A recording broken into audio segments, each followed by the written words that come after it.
This is Your Magnetic Purpose podcast, a new season focused on creativity and connection. We'll use tools like human design, tarot, and astrology, and see what happens when you let your natural rhythm lead. So let's dive in.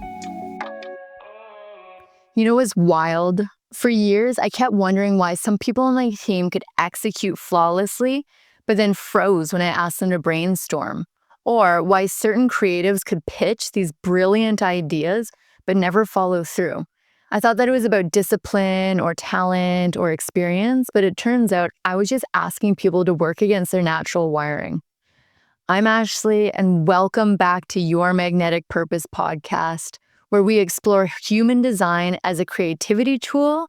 And today we are talking about understanding energy types and how it completely changed the way that I built my teams, directed my projects, and honestly, how I stopped judging my own creative process.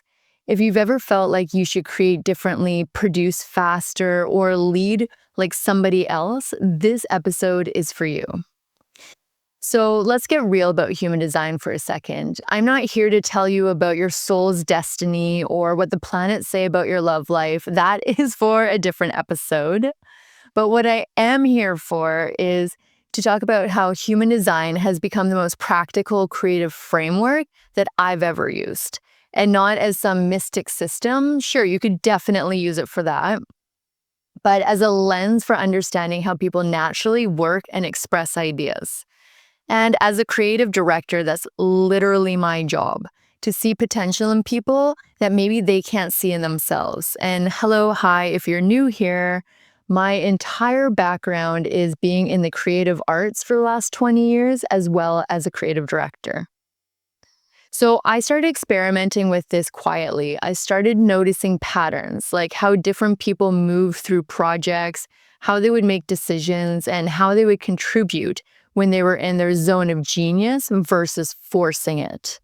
And once I started to recognize these energy types, it was like putting on glasses for the first time. Suddenly, I could see crystal clear why some people absolutely thrived in certain roles and others completely drained them. So let's break down what I've noticed over the last few years within my teams and creative group dynamics. And before I dive into this, if you don't know what your human design type is, head over to yourmagneticpurpose.com and download your free chart or the chart of those around you.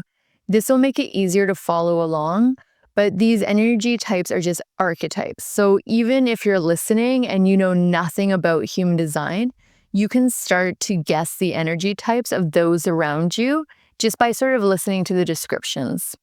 So let's kick it off with generators. I am a generator, and we are the engines. These are people who can lock into work and build real momentum.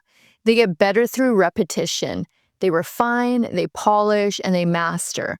And on set, they're the ones who stay dialed into the details, making sure the hair is perfect, the lighting is consistent, and the product shots are clean. They create the quality that holds the entire project together, but don't ask them to constantly pivot or to brainstorm on the fly. That's not where their magic lives. And then we have manifesting generators. These move completely different, even though they are a generator. They are fast, they want to test, adjust, pivot, and test again.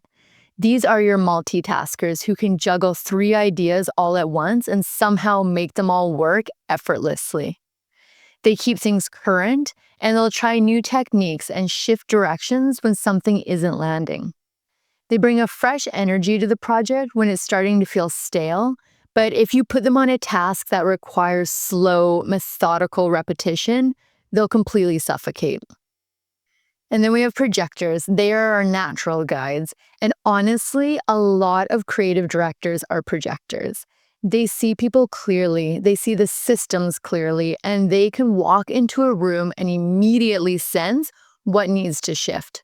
Their strength isn't in doing a task, it's in directing the flow, placing the right people in the right roles, editing ideas, and knowing when something is working and when something else needs to be passed on. When they're recognized for their gifts, they are incredible. When they are expected to hustle like a generator, they burn out fast. And then our reflectors, they are the human mirrors. They sense the health of a team, the energy of the project. When something feels off, they're the first to feel it. They're incredibly valuable in their feedback roles, and they help you to understand how the work is actually landing and not just how you think it's landing. And then our manifestors. Our manifestors are great initiators. They are one of the only energy types that are meant to start projects. They don't always necessarily need to see it through until the end, but they're here to be the creative spark to any team. Once I understood this, I stopped expecting everyone to create the same way. I stopped assuming that the loudest person in the room was the most creative, and I stopped thinking that the quietest person in the room wasn't contributing. I started to see the actual value that every single person brings. Some people are the vision holders. They see the full picture before it even exists. They like the mood boards, the concept, the direction, and the storytelling. That is their zone. Some people are incredible editors. They take big ideas and sharpen them down into something that is powerful and clear. Some people are the detail obsessed. They are your planners, your organizers. They're your let's make sure this actually works people. We all need those people. But one thing that I found that stood out to me was that the visionary isn't always the best executor, and that the executor isn't always the best planner, and the planner isn't always the most creative thinker. That is completely fine. And when you recognize any of these little tweaks and nuances, you'll stop trying to force people to fit into roles that drain them, and you'll start building teams that actually work with intention. Human design also helps you to understand your own creative process. And honestly, this might be the most valuable part, to me at least. As a creative director, comparison is so loud. You see what other brands are doing, what other artists are doing, and how people are creating work that looks so polished and so elevated. It's easy to feel like you should be doing it their way, but I don't know, maybe it's just me and my open ego center, but I really needed to lean into human design to understand what my own natural strengths were as a creative director. So when you understand your design, the pressure starts to fade. You start trusting your own rhythm and how you gather ideas and make decisions. You work at a pace that actually keeps up with you. This is how your work becomes more original and more honest, and honestly, easier to stand behind.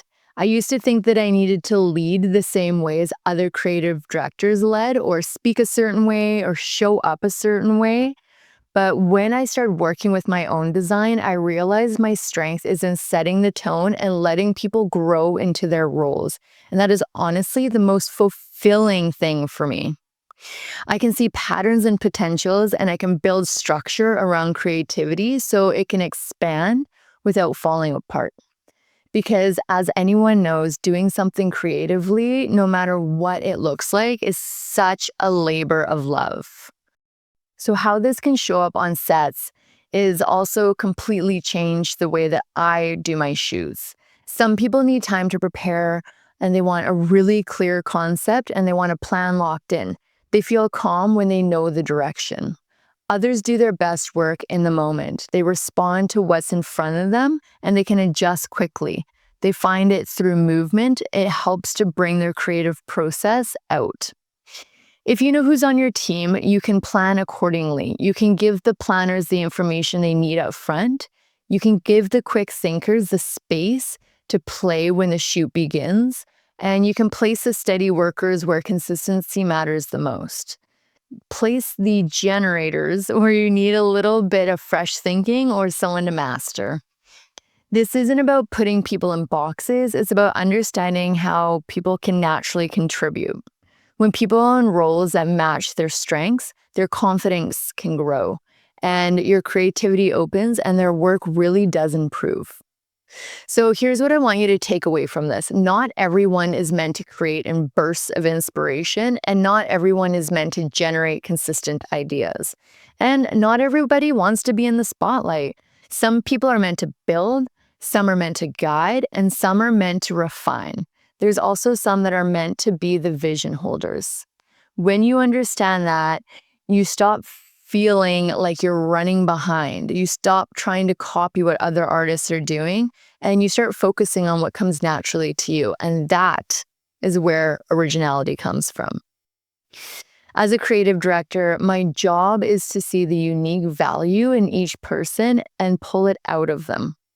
Human design makes it so much easier for me. It gives me a language for what I've already been sensing, and it helps to build trust within your teams, and it helps you to trust your instincts when you're building a team.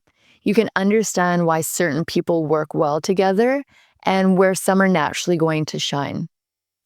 This is why I believe that every creative should know their chart, not because it tells you who you are, that is a huge bonus of it, but because it shows you how you work best and how you think and how you create. It gives you permission to lean into those natural strengths and to build a career that you love around them. When you understand yourself, you create from a place that feels steady and real. And when you understand your team, you lead with much more clarity. And when you understand the different creative rhythms within your team, you can stop forcing results and start allowing the work to happen naturally. And for me, this has made my creativity feel even deeper and more intentional. It helped me to build teams that actually support each other and help me direct projects with more awareness. It also helped me to trust my own instincts as a leader. Human design isn't about labels, it's a tool and a framework and a way to understand how creative intelligence shows up in different people. Once you start seeing it as that, you can't unsee it. Everything starts to feel more aligned in how you actually operate as an artist, a leader, or just as a human being. Okay, so here's your assignment, and I know I'm giving you homework, but pull your human design chart and look at your type. If you don't have your chart, again, you can go to yourmagneticpurpose.com and download your free chart. And then ask yourself, am I working with this or am I constantly working against it? Because I am telling you, the moment you stop trying to create like somebody else and start leaning into your natural wiring is when your work gets really good.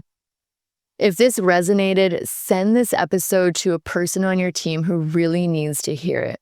And if you want to go deeper into using human design as a creative tool and not just on the spiritual side, but more so on the practical side, stick around because we are just getting started. I'm Ashley. This is Your Magnetic Purpose Podcast, and I will catch you in the next episode. Bye. If you enjoyed today's episode, make sure to like, share, and subscribe wherever you stream your podcast. For more resources and tools to explore human design, tarot, and astrology, head over to yourmagneticpurpose.com and book a live one-on-one reading or download your free chart. Remember, the more that you align with your purpose, the more opportunities you attract.